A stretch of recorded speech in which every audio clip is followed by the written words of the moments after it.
Dynamics Electric Boat Capstone team, and our project is on transmitting low-frequency radio frequency over fiber optics. Our technical director is Mike Bronner, a staff engineer at Electric Boat, and our consulting director, Mike Smith, founder and designer of Bold Circuits. Our team consists of two electrical engineers, myself, Amanda Radavaya, and my partner, Zachary Hansen. Electric Boat was founded in 1899 with their first submarine in 1900. Currently, they are building the Virginia-class submarines and are contracted to build the new Columbia-class. They are a large company with over 14,000 employees at 8 different locations across the United States.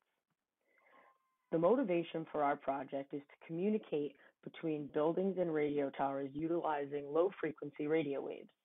Utilizing fiber, we hope to reduce latency that can improve system performance and allow for longer cable paths compared to coax cables. With the successful completion of our project, Electric Boat will be able to remove coax cables and replace them with fiber. Because fiber has many advantages over traditional coax, it has longer travel distances for data transmission, and it is cost and energy efficient due to it not needing amplification like coax. Fiber also travels at the speed of light, reducing latency. The biggest benefit of fiber is that it is not affected by electromagnetic interference that can distort the signal if cabling is not properly shielded. The anticipated best outcome is a functioning prototype proving the ability of transmitting low-frequency radio frequencies over fiber. The system must be able to recreate the signal after transmitting it across 1.5 kilometers of a fiber optic cable. The system must also have very low bit loss and less latency than coax cabling. Our key accomplishments started with research, which took up a lot of the beginning of our project due to the lack of fiber optic classes and knowledge we had before the project. We needed to cover different modes, how it communicated, and how to connect fiber along with analog to digital and digital to analog converters that could help us achieve our goal. Next, we got to work on the MATLAB simulation. We created a signal that passed through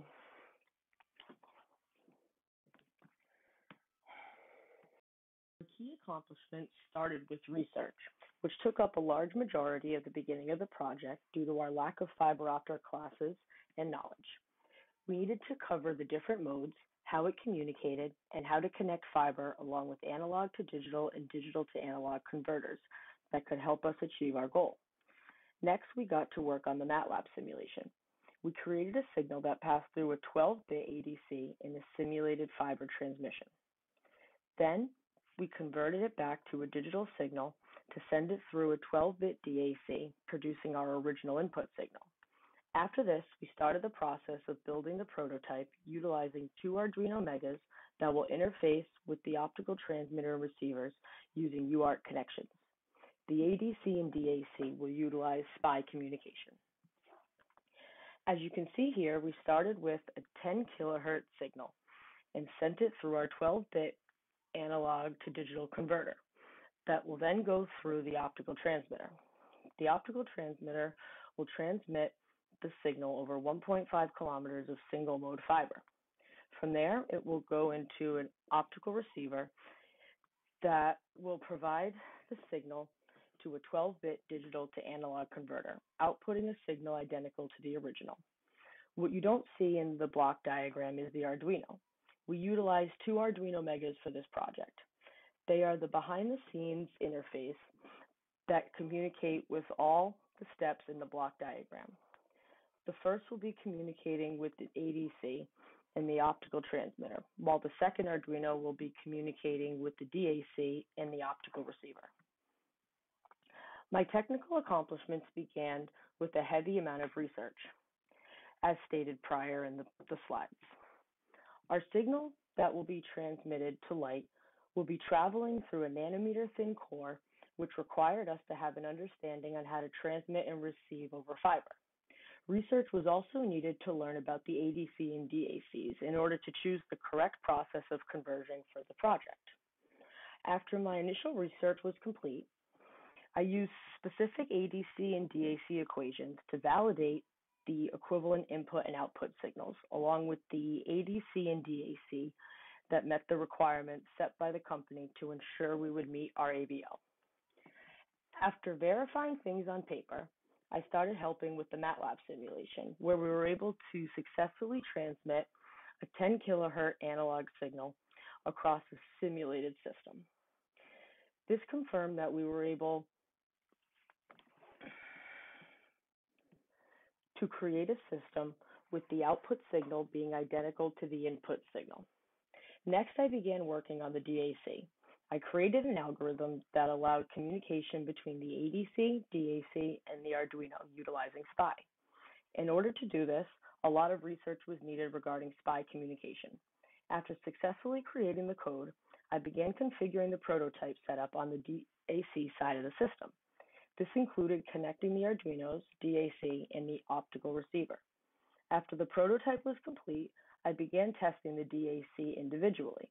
This was done by disconnecting the DAC side of the system from the ADC and testing its output with the Arduino's serial monitor as well as a physical oscilloscope. Once both the ADC and DAC were working together properly, we began testing the prototype. This included latency, sample rate, and frequency tests, which will be shown later in the slides. Hello, my name is Zachary Hansen, and I work primarily on the ADC in the optical transmission received for this project. We were successfully able to achieve our ABO with a prototype that can sample low-frequency signals and then convert into a digital signal, thus being able to transmit across the 1.5 kilometers of single-mode fiber. The system then converts the signal back into an analog signal identical to the original. Due to our hardware limitations, we are currently limited to approximately 50 Hz with great resolution. The whole process takes approximately 736 microseconds, 8 of which are for the signal to travel across the 1.5 kilometers of fiber. The remaining 728 microseconds is just the processing. This time can be reduced with better hardware. As you can see here, this was one of the first tests of the system, which we sampled a 2 Hz signal. As you can see displayed in yellow, while the system output is displayed in blue. This initial test proved the functionality of the system and the system's ability to recreate the original signal perfectly.